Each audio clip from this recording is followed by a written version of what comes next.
Hello and welcome everyone to Ahval podcast video series, Hot Pursuit. Today my guest is from Istanbul, Ms. Şebnem Korur Fincancı, Chairperson of Human Rights Foundation, IHV in short, in Turkey. Welcome. Thank you. I'm so glad to see you again. Glad to And see you too. also, I wish a very productive broadcasting Thank you. today, because I know that we will discuss some very hot issues Exactly. for Europe, particularly. Exactly, Şebnem. We will discuss about the controversial visit of Mr. Robert Spano, who is the chief judge or chairman of the European Court of Human Rights, elected last May, fresh chief judge, in other words. And one of his first visits was to Turkey past week, early September, in relation to the opening of the judicial year in Turkey. The overall choreography of the visit caused a lot of attention and criticism from inside Turkey by human rights activists like yourself, lawyers, and also civil society representatives. The choreography included Spano's visit. I'm giving this background to our viewers so they understand what we are going to discuss about. The visit in Ankara was to top judges, Constitutional Court top judge Zühtü Arslan, Council of State, etc. And most remarkable one was Spano's visit to the palace of President Erdogan, a face-to-face, tete-a-tete meeting which lasted 45 minutes behind closed doors. And no information leaked out of what these two spoke about. And then Spano addressed the Justice Academy. Thereafter, the most controversial part of the visit began. He received the honorary doctorate from Istanbul University. Istanbul University is one of those universities which purged at least 200 academicians by a presidential decree during the state of emergency. And this case is up to European Court of Human Rights. In other words, Chief Judge visited and received an honorary doctorate from a university which is an alleged guilty or alleged suspect, let's say, in a very, very large scale case, because we are talking about approximately 6,000+ academicians chased out from the universities, dismissed from the universities. So this is the background, more or less. And also, let's add that he visited Mardin out of 81 provinces in Turkey. There he met ruling AKP local chairman, Cüneyt Yüksel, who is the brother of the Turkish judge, Saadet Yüksel, in Strasbourg, ECI, the European Court of Human Rights. And this also added to the controversy and raised a lot of eyebrows, whether or not Spano is fit to continue as not only as chief judge, but also as judge of the European Court of Human Rights. So you have been following this visit. I want to hear your commentaries and your take on this one. Actually, the problem is the discussion about independency and impartiality of the European Court of Human Rights, because we know that this discussion is always on stake with the court and with human rights bodies. Unfortunate for this chief judge or the chairperson of European Court of Human Rights, because when he visited the president's palace, for example, he had to keep in mind that the president gave a speech on the day of the opening of judicial year and indicated about the judgments of some people who still had pending cases in front of the Supreme Court. So this is the breach of impartiality, an indication for the crimes, alleged crimes of these people, which has a leading effect on the judges when you just evaluate the situation. So where there is a president who just gives a speech on the judgments, there is no impartiality. And when the chairperson of European Court of Human Rights visits this president, then there is a huge breach of ethics, actually, in case of this situation.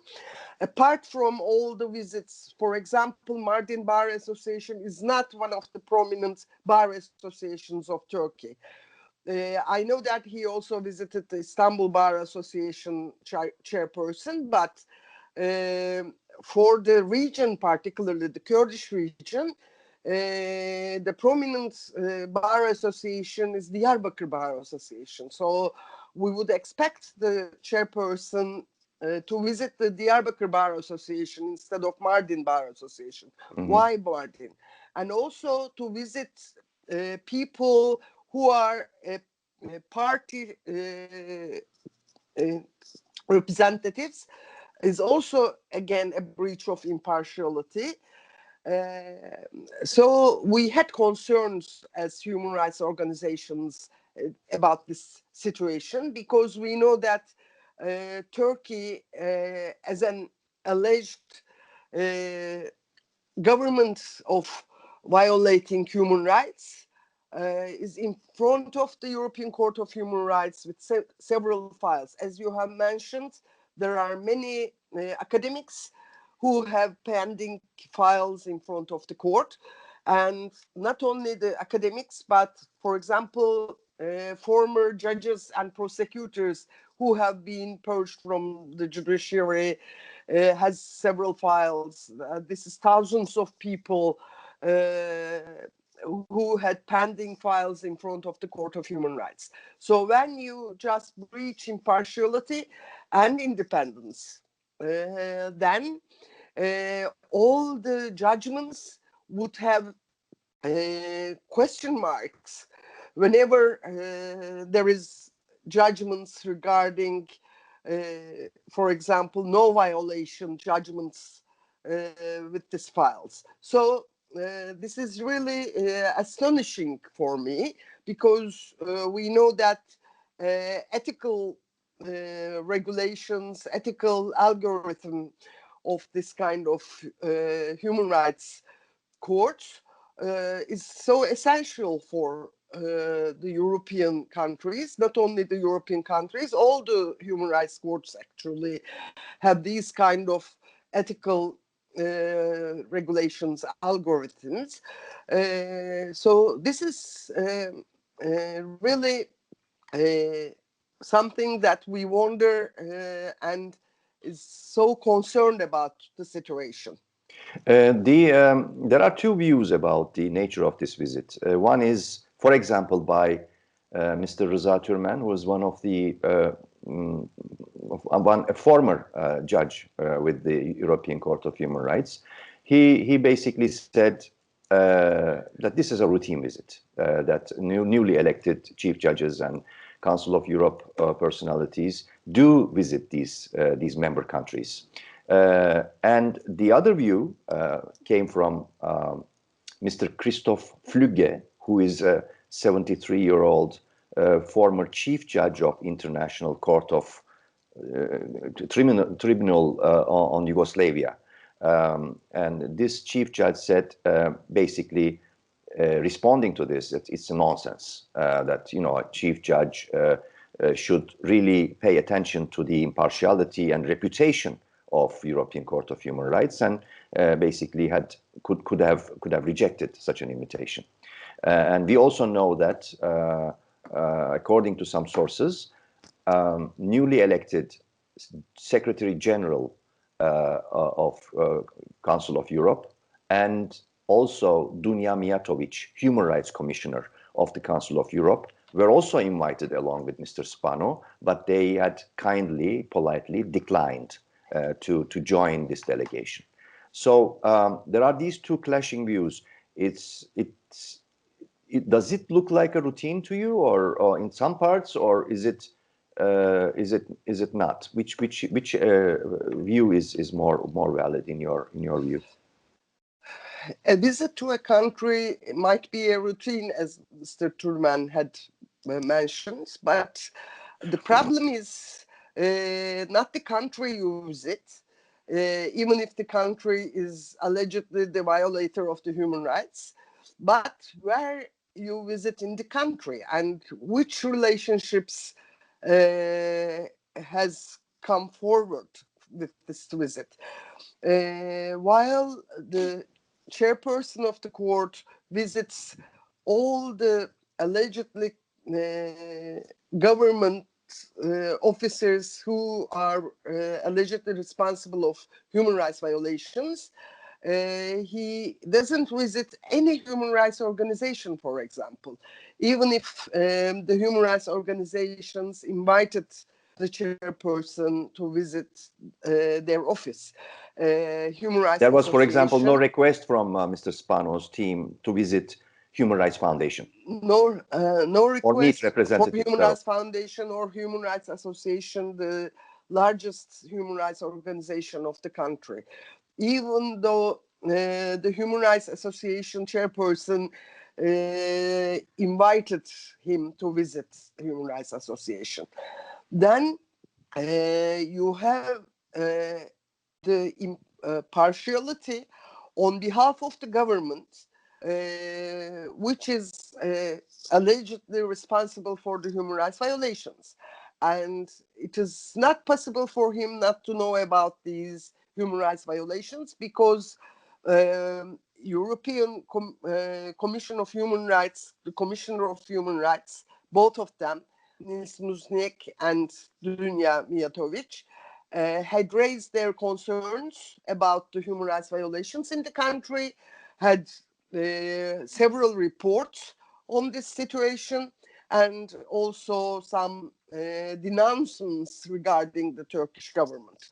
Then it is a problem to visit the country with the appointments which are just leading us to just consider the visit as a dependent and partial visit, actually.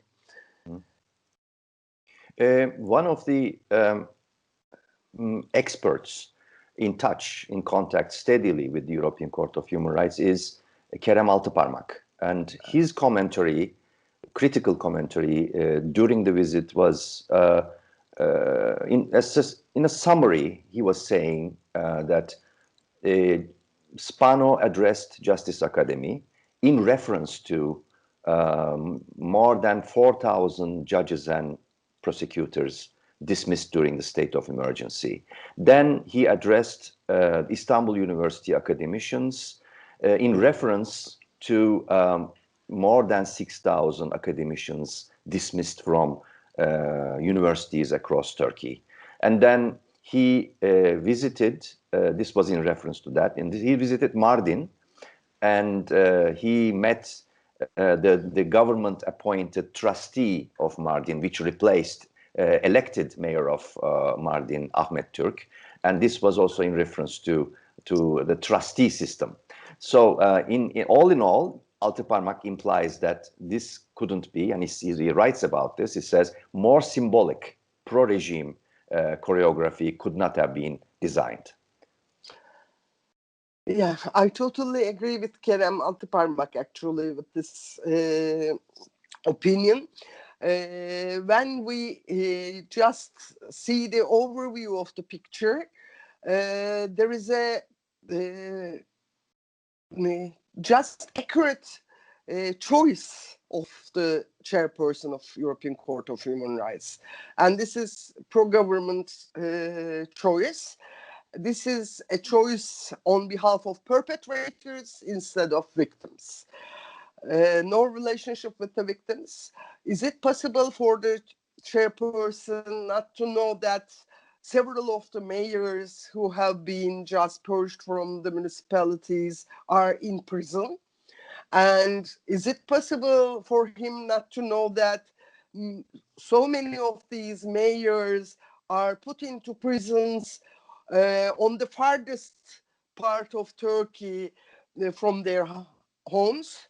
So since it is not possible for him not to know about this, to shake hands with the state trustee in Mardin is a symbol of corruption, actually, and so shameful. I like the phrase name and shame, which is so important for such kind of behavior during the human rights violations. Particularly the feminist groups started this naming and shaming, but human rights groups also just consider this phrase important because when you name, then everybody would know about this shaming and corruptive behavior of these people. When the human rights violators have a relationship with a chief judge of the human rights court, then we have to name him. And we realized that people started to ask for a resignment of Robert Spano, which I totally support. As a journalist, a big question mark for me was the fact, coming from the fact that Spano did not meet any representatives of the tiny independent Turkish media. He could have given an interview as a sort of indication of his position, respond to questions that we all have had before his visit and during his visit. He refused to do so. He also personally demanded that the group of press reporters in the honorary doctorate ceremony be taken out of the hall. He mentioned COVID-19 as a reason for that, but remaining in the hall were many academicians coming to listen to him from the Istanbul University. So this, in many ways, did not make sense to my colleagues that were basically taken out of the hall. So this was quite striking, I thought, why he refused to meet the remnant tiny free press of Turkey.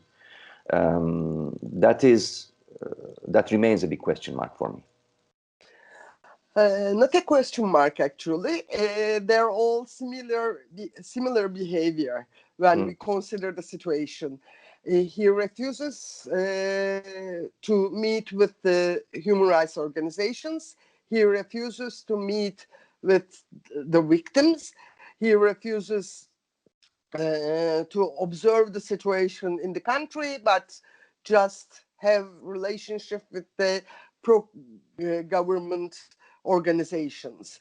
So we do not expect him to meet with the independent media, although it is so important. And also when you are given an honorary doctorate, the custom is to have the students also inside the hall to honor the person, because then the honorary doctorate is a situation where the students, the university, the reason of existence of a university should be there to observe this ceremony. But there were no students, probably because they were just concerned that the students would also Protest. just protest the situation, Mm. this honorary doctorate. So it is very important steps for the chief judge, which indicates that he is a pro-government puppet, unfortunately. And I'm so sorry about this Finally, position. I wanted to hear the views of the lawyers who have the memory and experience throughout the years about human rights violations, and who have also the knowledge about European Court of Human Rights. And I spoke to many of them, some of them anonymously, some of them interviewed by me. For example, Çiğdem Koç, who was very close to Ebru Timtik, who died in a hunger strike, and Veysel Ok, a Kurdish lawyer. Basically, what I am told by them is that many Turkish lawyers, human rights experts, had been claiming at home and towards abroad that the rule of law in Turkey had collapsed for many years now, and that the system of justice was illegitimate in their eyes. And what they are saying, the Spanos visit this way legitimized a regime whose rule of law or justice system is extremely problematic. So the question is whether or not there is a huge breach of confidence or lack of confidence now about Spano and the court that he represents after this visit. What do you think? Of course, I agree with what they say about the situation in the country. There is no rule of law in the country for many years now. Yes, we know that many of the lawyers are in prison. And as I have mentioned about the opening of judiciary year, the president indicated a judgment, and this judgment was about lawyers, calling them terrorists. So I agree with this opinion, but I disagree with the other opinion about legitimizing Turkey.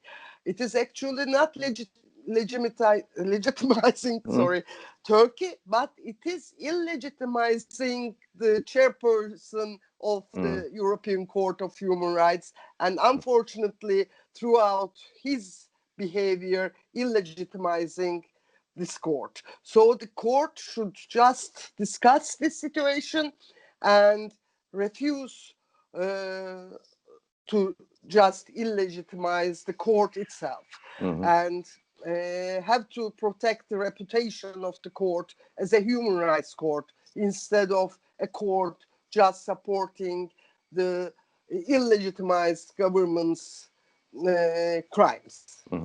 So there are growing calls for Mr. Spanos resign. Should he resign? Yes, for sure. And if he doesn't decide on behalf of resignment, then the court and the members of the court should ask for this resignment. Okay, thank you very much, Ms. Şebnem Korur Fincancı, chairperson of the Human Rights Foundation.